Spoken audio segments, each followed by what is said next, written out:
ผมแหละเดี๋ยวนุ่งกระผมจะไปจะมีนะมันเน็กเอ้ยว่ะ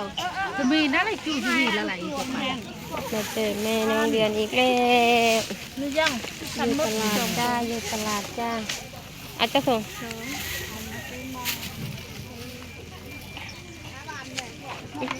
มุกมุกปนินเป็นเชฟตักอะไรจีจีปนินมีของได้เขามุกเนี่ยเยอะลาบจะมีด้วยตะ นี่ โก กิน น ทุกอดผีแต่เนี่ย อัพแล้ว อะไรตรงเสือเตียงเนี่ยเลยตรงนี้แต่เตียงไปน่ะในปิดเจอแล้วแต่แกแล้วจ้ะคำตอบมันแฉงเลยไอ้ยังเราจะเตียงอะไร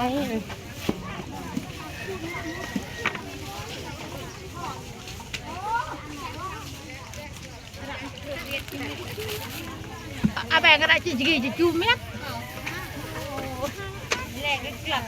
ก็บอเลี้ยวกลับกันก็ดูนี่เจ้าแล้วก็เหยาเลย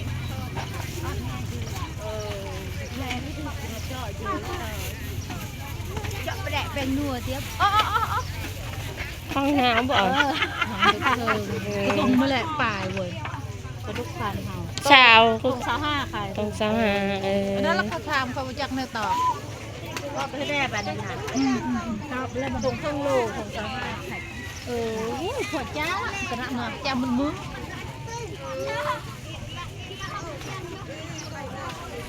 บอกสิเชื่อ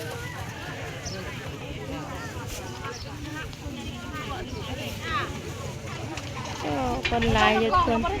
เราพบมาเจอกับแม่น้องเดือนอยู่ตลาดเด้อทุกคนเด้ออยู่ตลาดได้จ้าแม่น้องเดือนมาขายเขียดขายเขียดหนาวคนหลายเยอะคนหลายเยอะเป็นกำลังใจให้แม่น้องเดือนเด้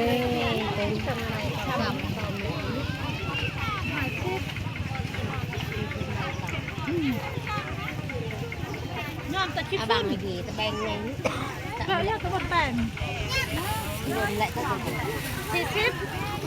นับไปตะกี่ตะปันกี่เยอะอะไรเช่นน้ำของเพะเยอะมังคุดตุยอ่อนเพะไปจนวัวไปของเพะเยอะตุยของเพะ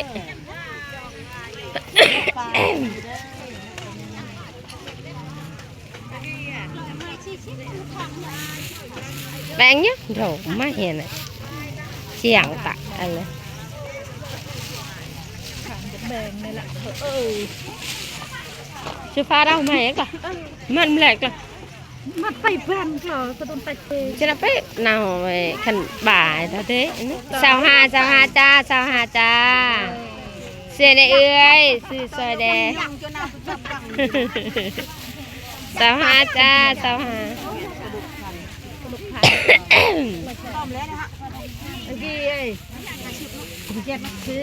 soi đây hạ ship rồi chết ship nhập vô tôi mặc tao này cái là mấy cha ta đã phụt luôn mày cha nhạc cứ lắp rùa nào có lập rùa bờn nào có lập rùa hơn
แม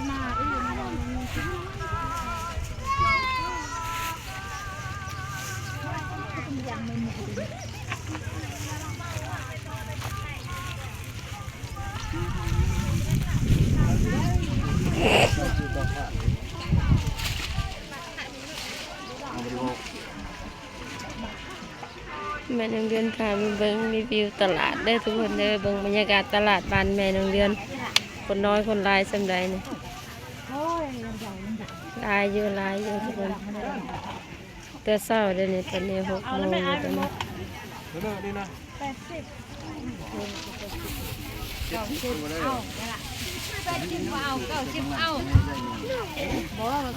เอาสนใจหนูอยู่เอาโลดลูกเอ้ยเอาโลด80นะกินมือกับบ่เบิดนะอย่าหลุด5,000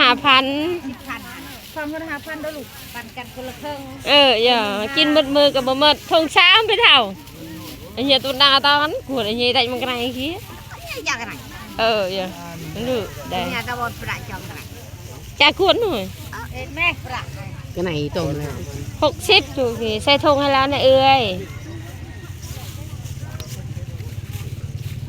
cái này tiền không cái này tiền hạt bay hạtพันbay gợi phục nhị มังพกนี่ทงช้างไปเท่าขวด ตะบนก่อน โอ้ยเต้ là thế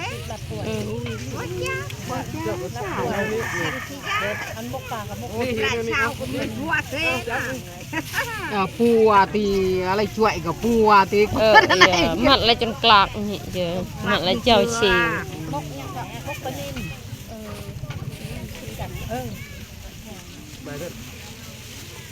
dạ bà cứ dùng tập ít ít bó cái ít nếu thì nó riêng cái bột lừa riêng khăn cạn chả chỗ ít bà cứ dùng thấp rồi ôi nó chả rồi hay đừng lau hay chuỗi chứ gì cũng thôi phải sắm đây hay không sao nhị nó phải chả khu chưa ngày มีบอลดีอ่ะโอ้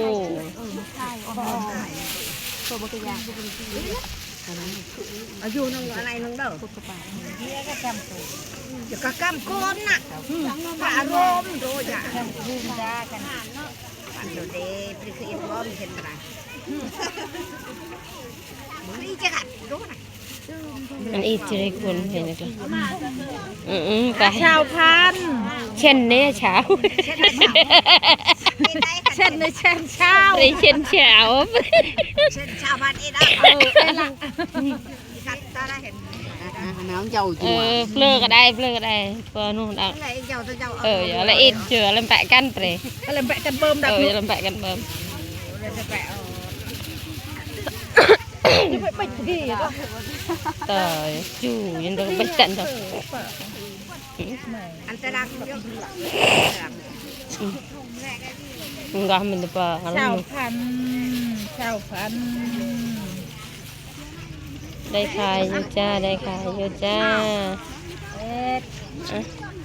แม่ต้องเดินขอลำลาไปก่อนขอจบคลิปเพียงเท่านี้เลยทุกคนไปพบไปเจออีกคลิปต่อไปฝากเป็นกำลังใจให้แม่ต้องเดินในสบายดี